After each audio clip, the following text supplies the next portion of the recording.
Alex worked for years to afford their dream car, only for their own parents to hand it over behind their back to a reckless relative. What followed wasn't just an accident, but a chain of lies, manipulation, and a total loss that left Alex financially and emotionally wrecked. When the truth came out, the real damage wasn't the car. It was the realization that their own family couldn't be trusted. And what Alex did next changed everything. Sorry about the car. Things got a little wild. But it was still insured, right? Now, that's a quote that just hangs in the air, isn't it?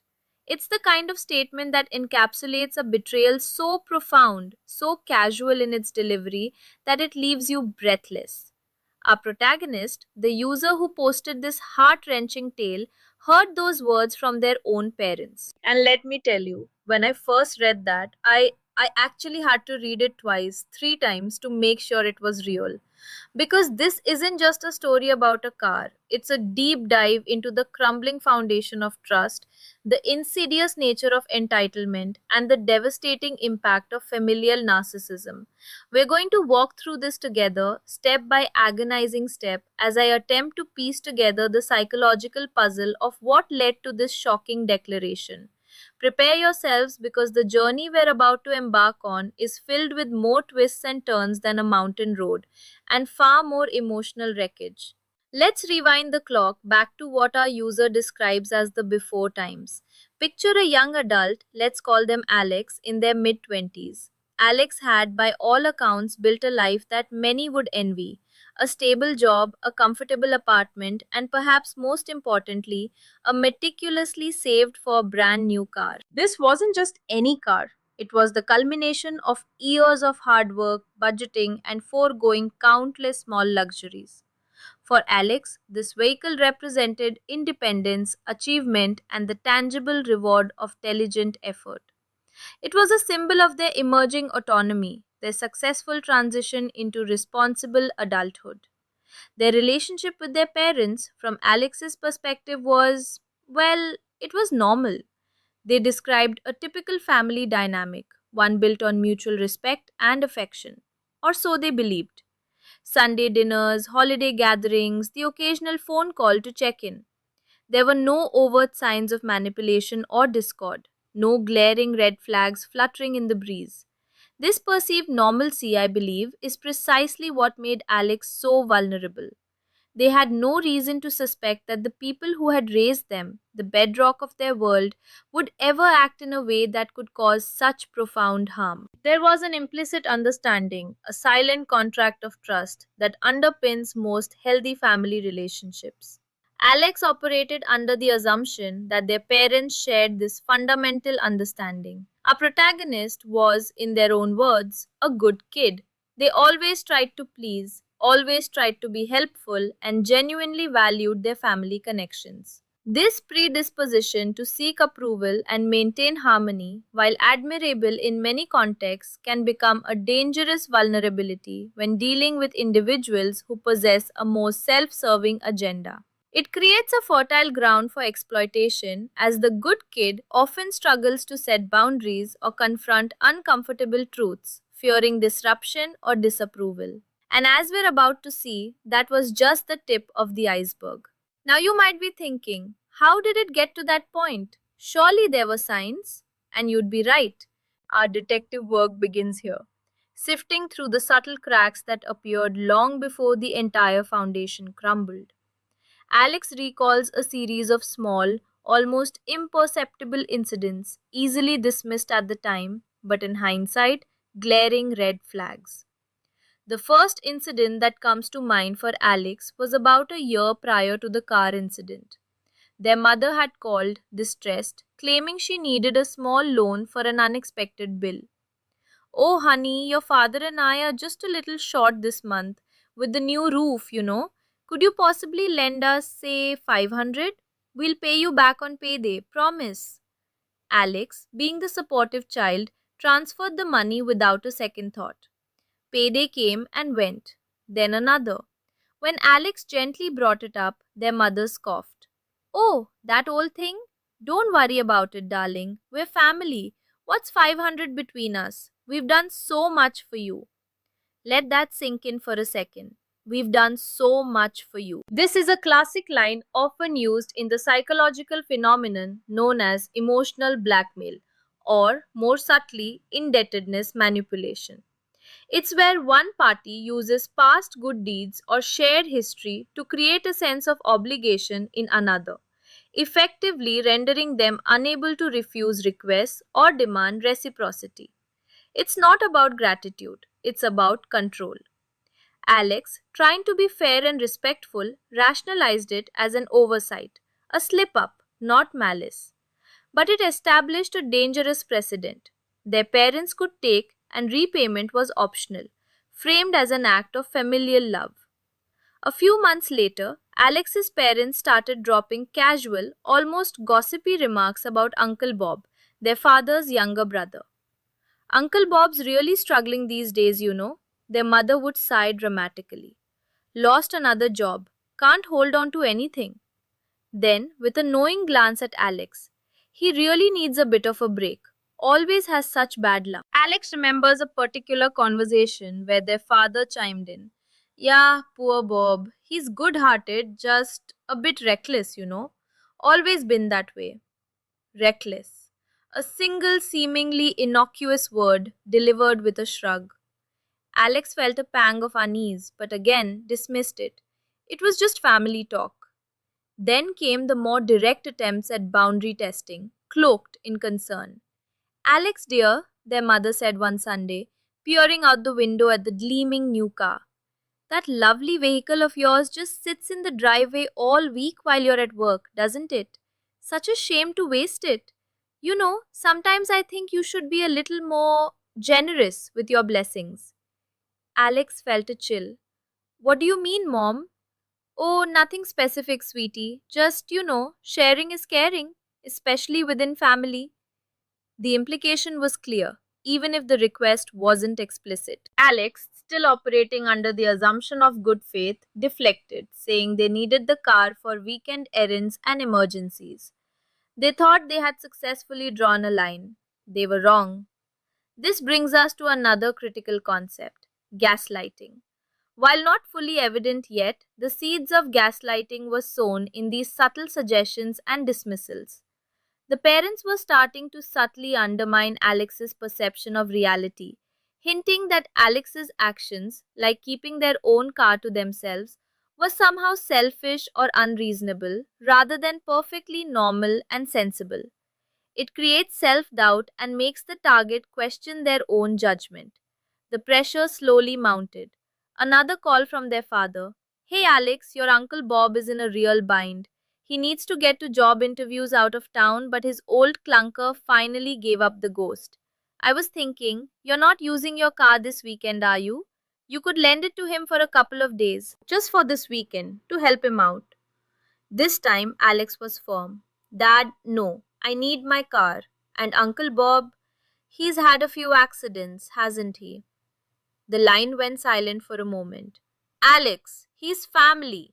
And accidents happen. You're being awfully uncharitable. Don't you trust us? The indignation in his voice was palpable. Alex felt a wave of guilt, but stood their ground. I just don't feel comfortable lending out my brand new car, Dad. I'm sorry. The conversation ended stiffly, with Alex feeling like they had disappointed their parents. It's this recurring pattern, this chipping away at boundaries, that really sets the stage. The parents weren't just asking, they were expecting. They were creating an atmosphere where Alex felt obligated to comply and guilt tripped if they didn't. This slow erosion of personal boundaries is a hallmark of manipulative relationships. But as we're about to see, the casual hints and guilt trips were just precursors to an outright violation of trust. The catalyst arrived on a perfectly ordinary Tuesday. Alex was out of town for a work conference, a situation they had explained to their parents a week prior. They had left their spare car key with a trusted neighbor for emergencies, specifically instructing them not to give it to anyone without explicit permission. Or so Alex thought. The call came mid-morning, during a coffee break. It was their mother. her voice dripping with artificial sweetness. Sweetie, oh, I am so glad I caught you. Listen, your father and I are in a bit of a pickle. We need the spare car key. Something urgent came up and we absolutely must have it. Alex, immediately concerned, asked, What's wrong? What's happened? Their mother was vague, evasive. Oh, nothing to worry your pretty head about. Just a family matter, very important. Could you just call your neighbor and tell them to give us the key? We'll pick it up right away. Alex hesitated. Red flags were waving furiously now, but the urgency in their mother's voice, combined with the ingrained desire to help, overwhelmed their better judgment. Mom, what is this about? Is someone hurt? No, no, darling. Everyone is perfectly fine. We just need your car for a very important errand. We'll be super careful, promise. That promise, that hollow promise, resonated in Alex's ears. In a moment of weakness, fueled by concern and a deep seated desire not to disappoint their parents, Alex called the neighbor and reluctantly gave permission. But make sure they bring it back directly, Alex instructed, trying to assert some control. 2 days later, the conference was wrapping up. Alex was packing their bags, feeling a sense of accomplishment. Then the phone rang. It was their father.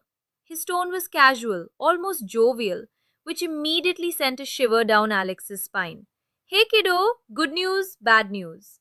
Alex's heart pounded. What is it, Dad? Well, the good news is Uncle Bob got to his interview. The bad news? Things got a little wild on the way back. Nothing too serious, but, well, the car's a bit of a write-off, I'm afraid. Wait, I actually had to read that part of the original post several times. A write-off? A bit of a write-off? The sheer nonchalance was staggering. Alex describes feeling a cold dread wash over them, a nausea that crept from their stomach to their throat. What are you talking about, Dad? My car? What happened? The silence on the other end was deafening. Then the almost flippant reply. Yeah, your car. Look, things got a little out of hand. Uncle Bob was celebrating the interview, had a few drinks, got into a fender bender, but it was still insured, right? The words hit Alex like a physical blow. Had a few drinks. Fender bender. Still insured, right? This wasn't just a fender bender. This was a complete, utter disregard for Alex's property, their trust, and their financial security. The casual admission of their uncle driving under the influence, the implication that Alex should simply shrug it off because insurance will cover it, it was an outright slap in the face. This wasn't just a boundary violation. This was a complete demolition of the wall of trust Alex had painstakingly built with their parents. The shock, the anger, the profound sense of betrayal, it all converged in that single gut-wrenching phone call. Alex's world, the one built on the illusion of a supportive family, shattered into a million pieces.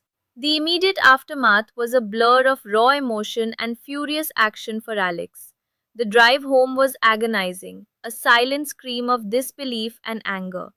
Upon arrival, the first thing Alex did was head to the scene of the fender bender, a local impound lot. What they saw wasn't a bit of a write-off. It was a mangled, twisted wreck of metal and glass.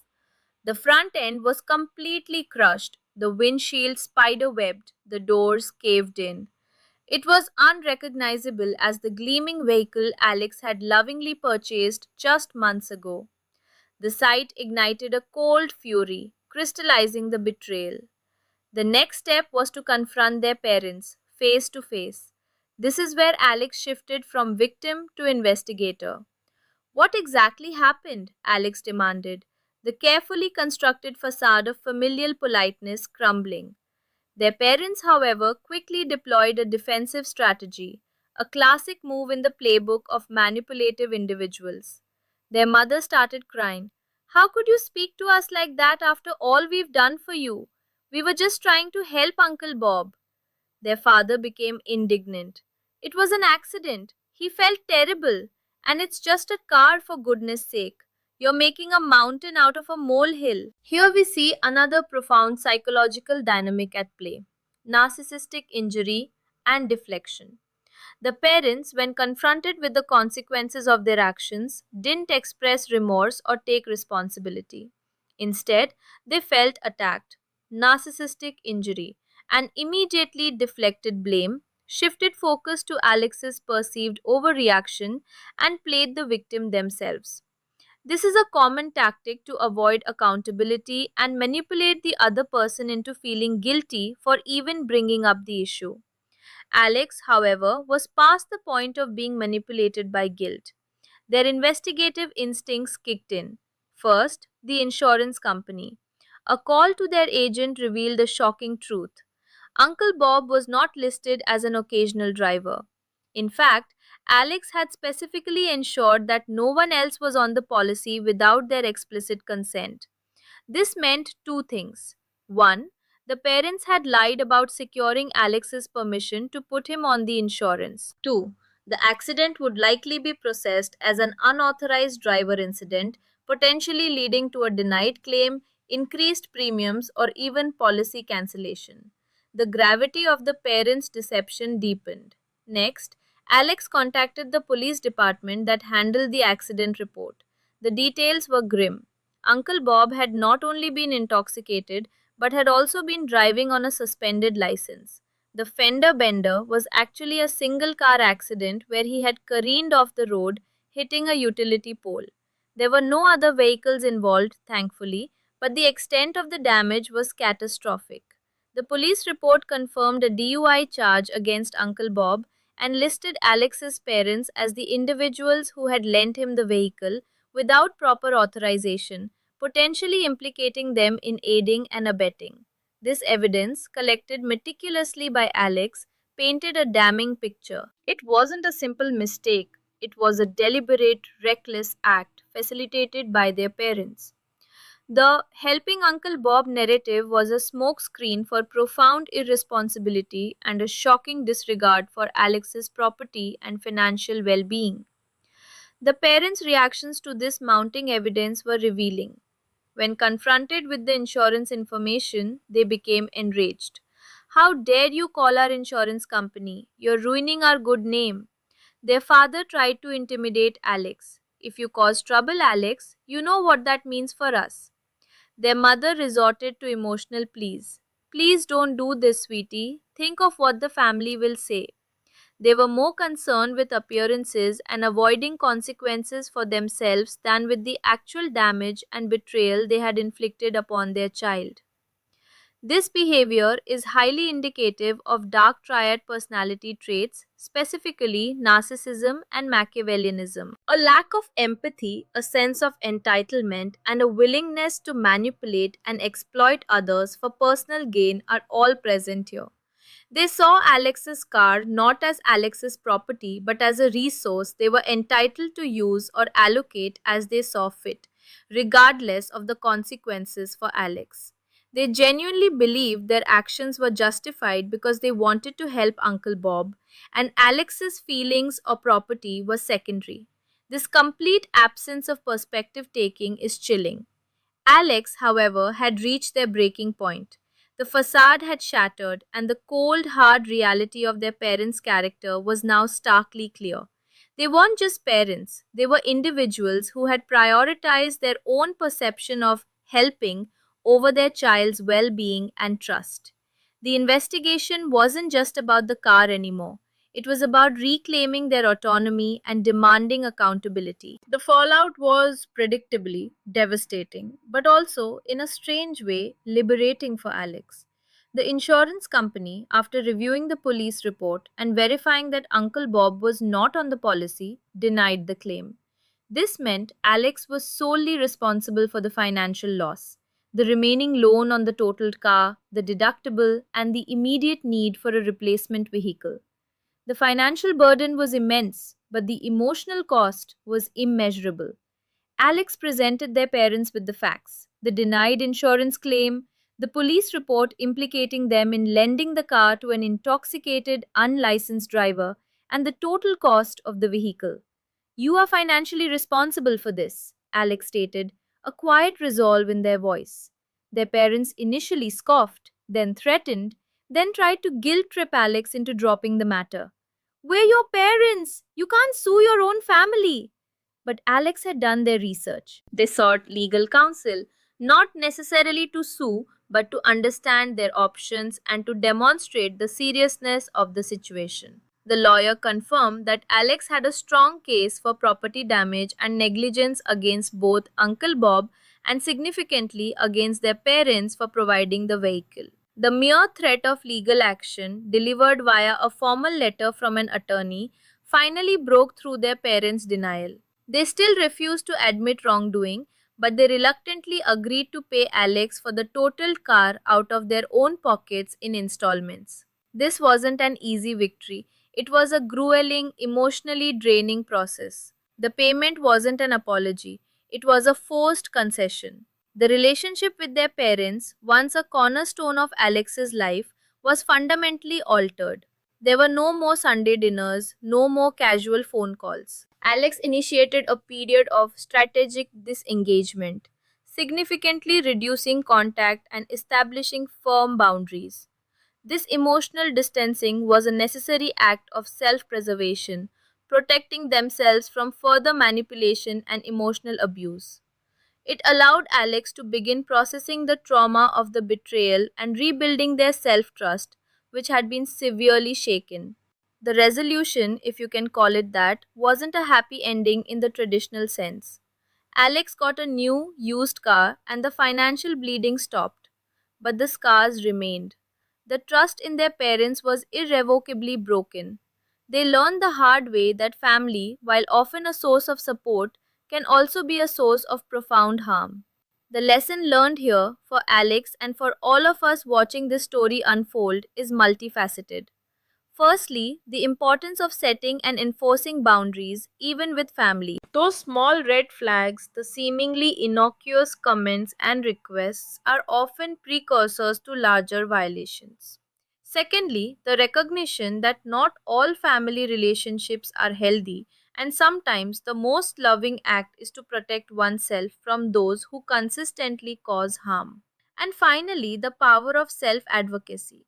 Alex's refusal to be a doormat, their decision to investigate and demand accountability, allowed them to reclaim their agency in a situation where they could have easily been railroaded and further victimized. It's a testament to resilience and a stark reminder that sometimes the hardest battle we fight is with those closest to us. Let Alex's story be a cautionary tale, a powerful illustration that beneath the veneer of family can lie a dangerous landscape of entitlement and disregard. Always trust your gut feelings and never be afraid to protect your peace, your property, and your psychological well being, even if it means confronting uncomfortable truths. It's not about being uncharitable, it's about self respect. If this story shocked you, don't just sit there. Hit that like button and subscribe so you never miss stories that hit this hard. I need to know, what would you do in Alex's place? Would you forgive or walk away for good? Drop your thoughts in the comments below because your voice matters here. And make sure to share this video with someone who needs to see it because sometimes the biggest betrayals come from the people closest to us.